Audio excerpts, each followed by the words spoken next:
the Spirit Sessions podcast.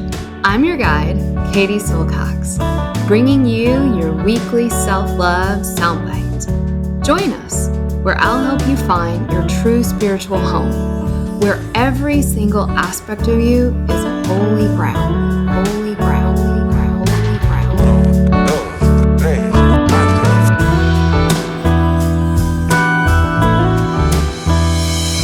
This is Spirit Session Podcast with Katie Silcox. Venga chicos, empezamos. 5, 4, 3, 2, 1, 0. All engine running. Liftoff. We have a liftoff. Hi everyone, Katie here. This podcast is intended to inspire you, educate you, and most importantly, support you on your journey towards knowing who you really are, that inner self, that inner teacher. I am not a psychologist or a medical doctor and do not offer professional health or medical advice on this podcast. If you are suffering from any kind of psychological or medical issue, please do the right thing and seek help from your qualified health professional. You guys, I am so excited about this podcast because, as you may or may not know, I like to go deep, and at Shakti School, we go deep. So we all want to have beautiful skin. Skin is prized in our culture. We want to have juicy, youthful, collagen-rich skin, right? That's what so many billions of dollars are being sold to us on these products, right? And as you know, there's nothing wrong with wanting to be beautiful. Beauty is the essence of who we are. Beauty is the essence of nature. If you spend 10 minutes in nature, you will realize that its essence is beauty. And so are you. But the thing is, we're sold a false bill of goods. We're sold this idea that juicy, young skin is the only beautiful skin. And, let's be honest, if you're looking towards fertility, sure. But who doesn't love seeing these wonderful photographs of really old women and men with their wrinkles and their wisdom and their age and those smile lines that are on their face and their eyes, right? Like, it's wonderful. And I remember my mom contemplating what many women contemplate in our day and age. And that was, should I get a facelift? Should I get Botox? Should I get my lips filled out? And no judgment if you want to do that. I completely get it. There's so much pressure to have baby face all your life. And it's absolutely insane, right? And my mom, in all her beauty and wisdom, was like, you know what? I decided for me, I'm not going to do that because I want my grandkids to know an old face. Somebody has to have the old face in our family.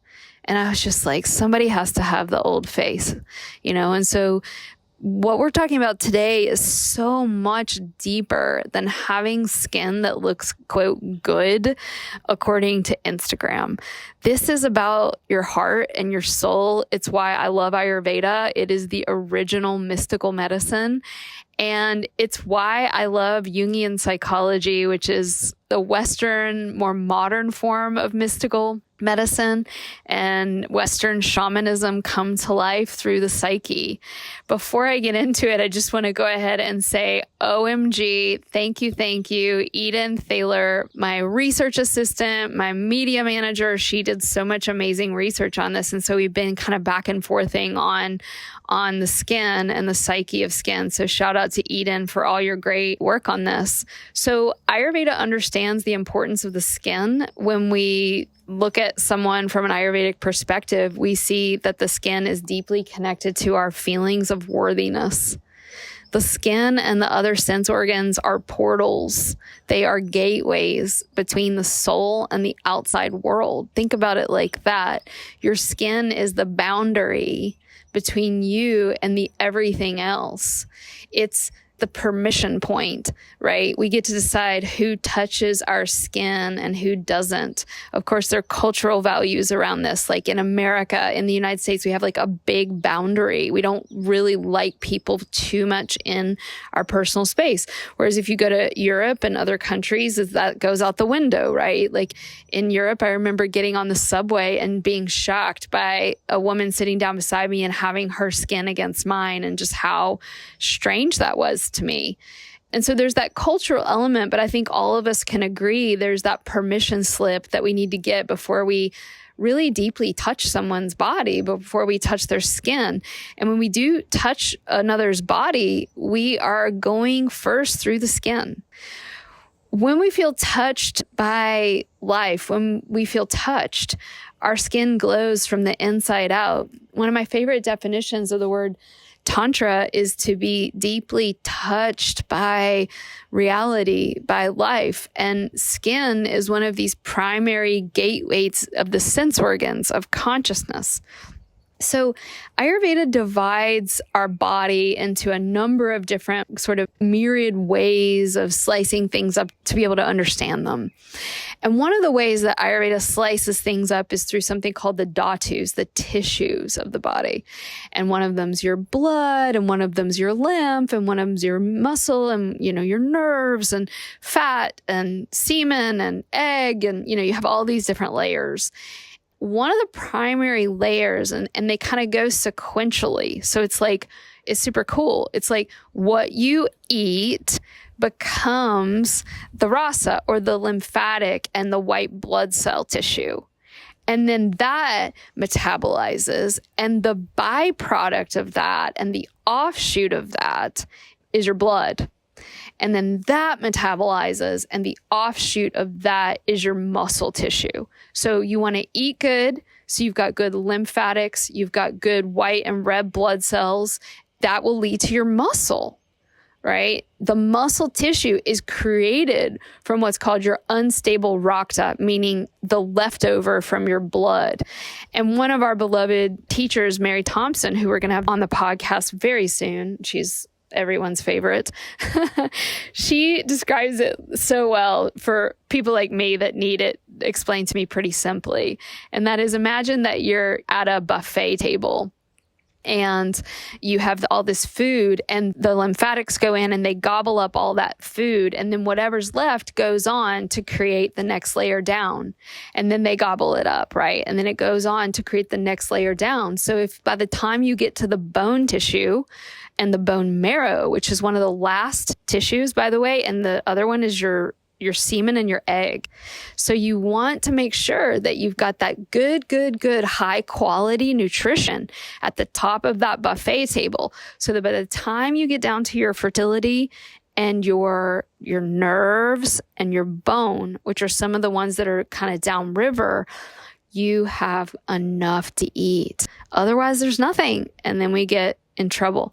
So in that sort of buffet table, one of the products along the way that does the eating is the muscle tissue. So the muscle not only creates itself, but it also creates waste products like tartar on your teeth and earwax and eye boogers. It's kind of gross, right? That's the normal waste product. But it also creates these healthy byproducts of muscle tissue. And the healthy byproducts of your muscle are your ligaments and your skin, and to a certain extent, your fat. But we're going to talk about skin today. So what is muscle? Muscle in Ayurvedic medicine is your sense of courage, strength, and third chakra energy, plus first chakra energy. What does that mean? It means first chakra is rootedness, groundedness, stability, and third chakra is personal energy and willpower and power, personal power. So it's like my will in the world. Muscle tissue is about taking action in the worldly plane. It's about your self-image, your self-confidence, your power to move. What are muscles? Your expression in the world, your action. The other thing that's so freaking great about muscle is Ganesh.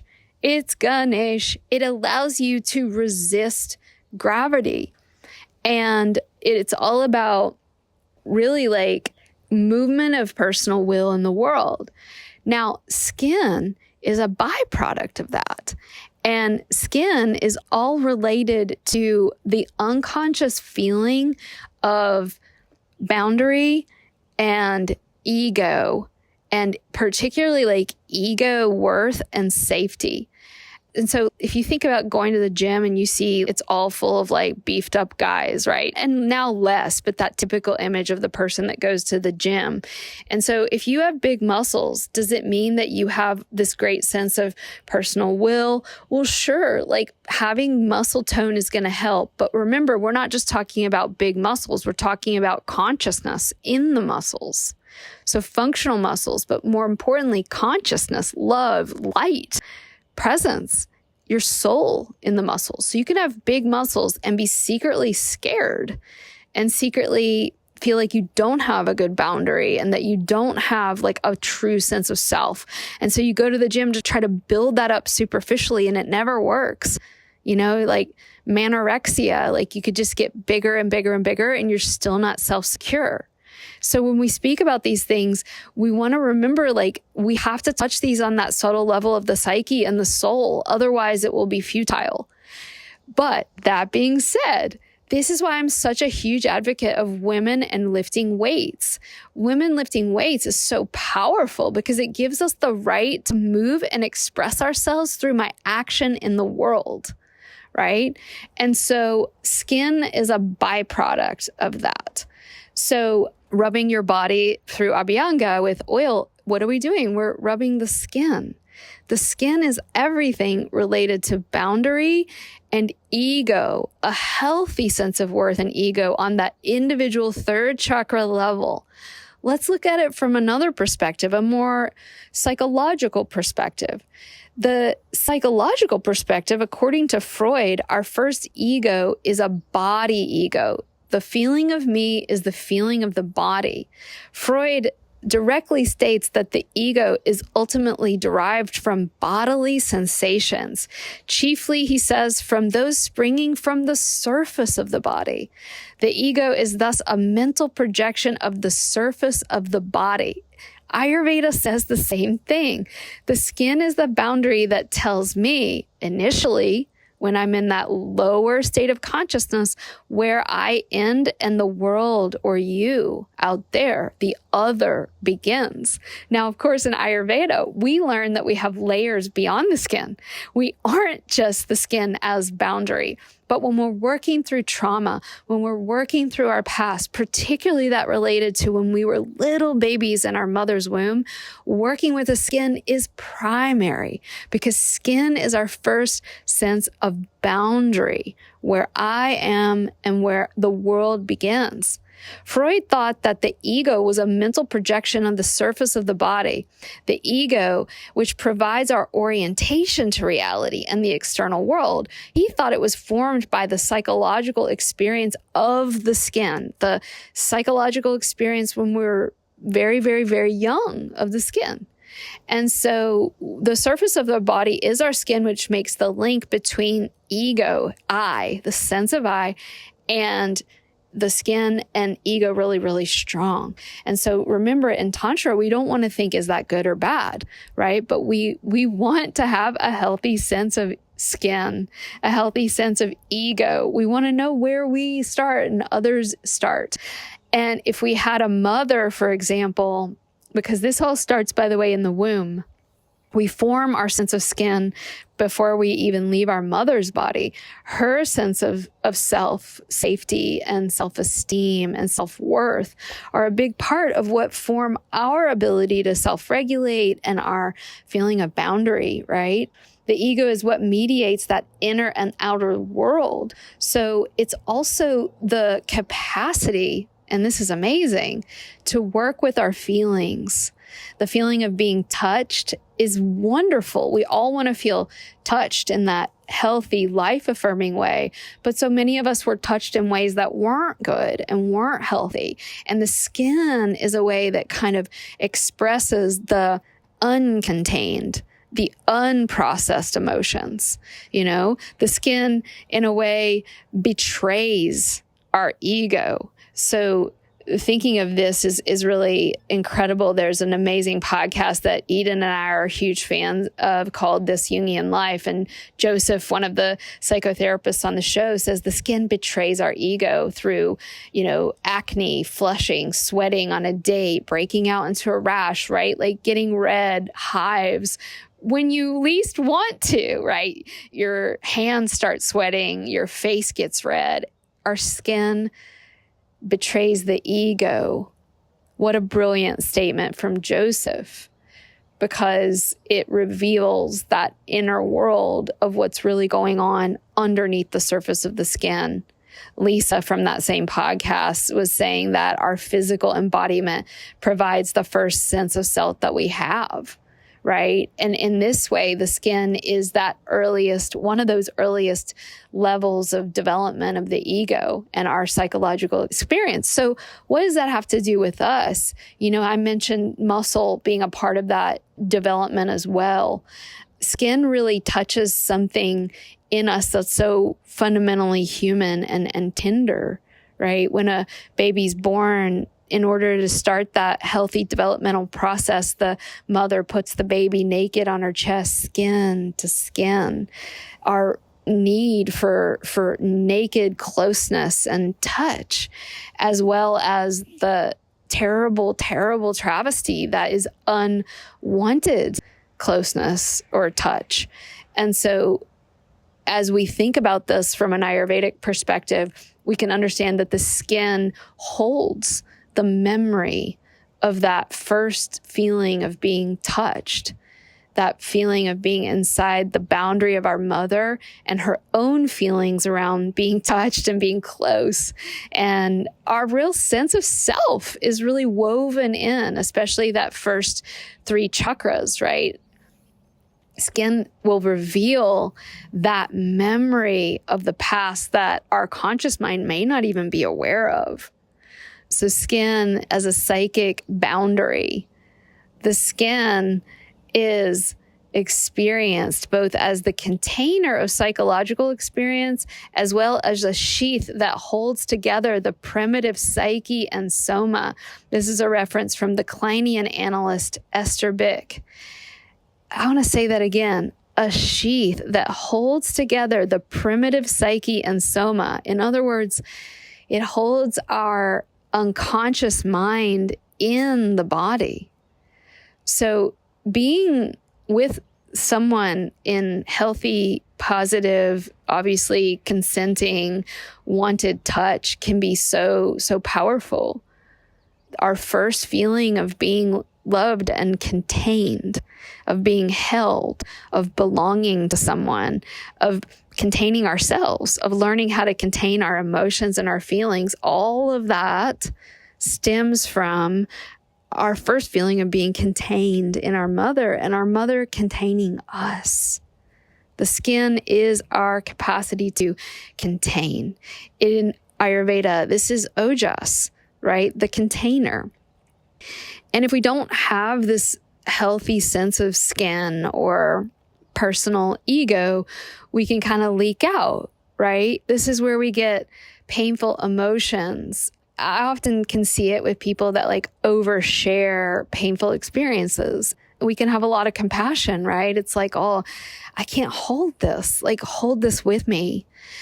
My assistant Eden was telling me that Carl Jung himself had eczema as a baby, which is pretty common. And I had jaundice, which colors your skin yellow. And I thought it was probable that this was related, right? This early experience that I had of having this liver disorder where it turns your skin yellow. They put the baby out in the sunshine, actually. And so this severe eczema, he was able to see that it was linked to the sense of psychic catastrophe that he experienced when he had separation from his mother. It was like he was unable to contain torturous and painful emotions within himself, and they burst out of his body as this really severe skin disorder. And so what we really learned from this is our our cognitive, rational, logical mind is really just such a small part of what's actually occurring beneath the surface, right? Pardon the pun, underneath the skin. From an Ayurvedic perspective, Vata people tend to get more dryness and roughness in their skin. People who have Pitta are going to have a little bit more of the common skin disorders we see, where things are red and rashy and inflamed and hot and red. And that we can very lovingly look at as this inability to contain our experiences, this overreach of the ego, or this feeling that I don't have a clear boundary in my ego.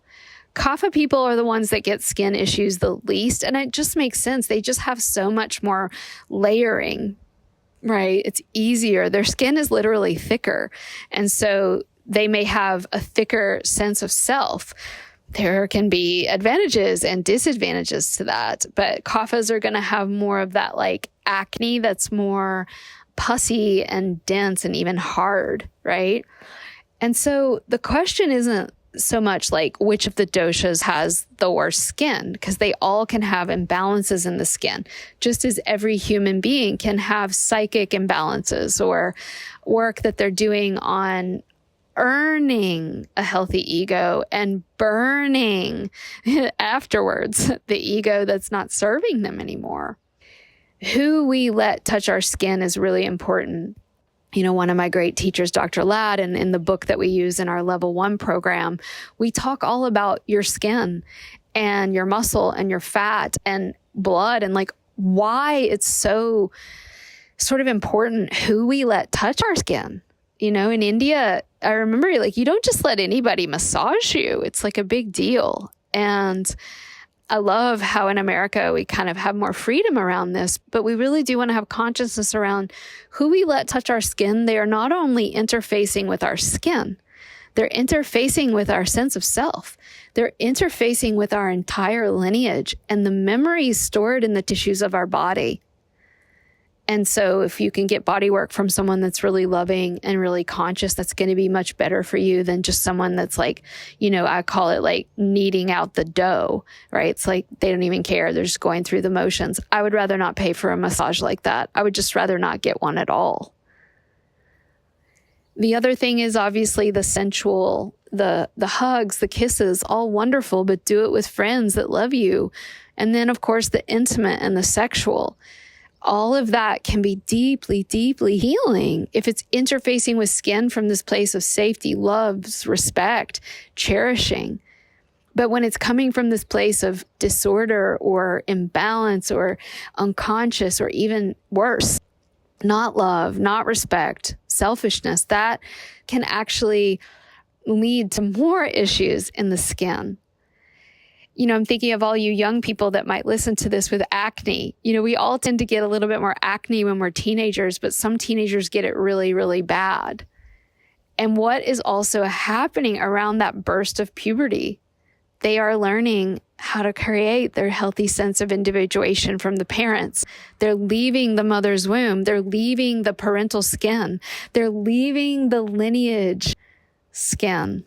And they're going off on their own. And that can be a really tough experience, especially if they aren't learning how to work with their emotions. Those emotions come right out through the skin. So what does it mean to feel comfortable in your skin? It means feeling that you are tapped into the truth of who you really are, even beyond that sense of personality or ego. It means feeling comfortable with having permeable, healthy boundaries that know what to keep out and what to let in, because we don't want to let no one in, right? We don't want our boundaries to be walls. We want them to be cell membranes that let in the nutrition and keep out the disease. We want to know who is worthy of touching us, of what is worthy of touching us, what's worthy. And we also want to touch ourselves, Abhyanga being one of the most powerful methods we have in Ayurvedic medicine. Skin brushing is a great one for those of you that might feel like it's a little too oily out there for oil. You can simply touch your body with skin brush. So this is just a tiny taste of what we're doing over here in level 1, Shakti School. We go this deep, you guys, and that's just one layer. We go through all the layers. And guess what? It's hot girl summer. I am sitting outside right now in the hot, beautiful, I'm in the shade, but I'm outside in the Virginia sun. Ayurveda school for 2025. July is actually the best month to sign up because it's the cheapest. We're going to give you $100 off. And guess what, guys?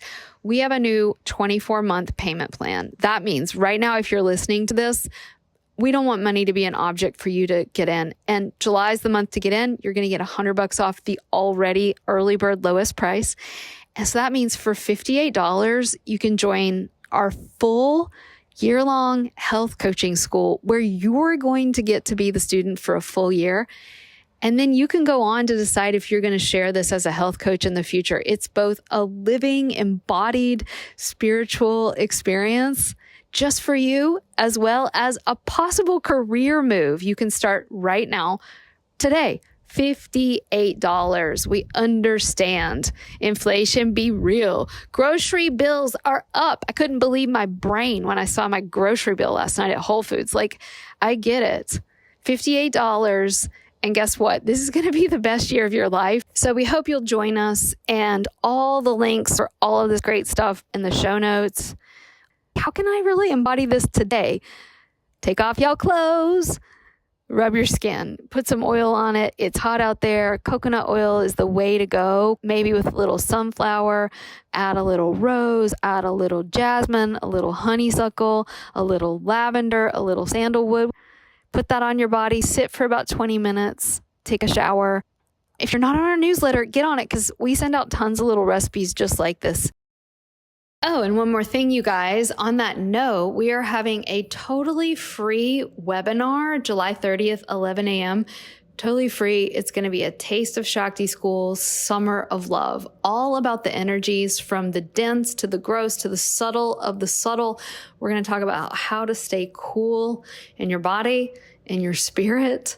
And it's a free workshop with yours truly and a taste of the Shakti School. So please make sure to come join us. It's going to be an hour long, and you're going to leave with a packet of recipes, such good stuff on hydration, desserts. It's all there for you. I think even a summer cooling kitchery. So links in the show notes to come. Remember, it's a totally free webinar, 11 a.m., July 30th.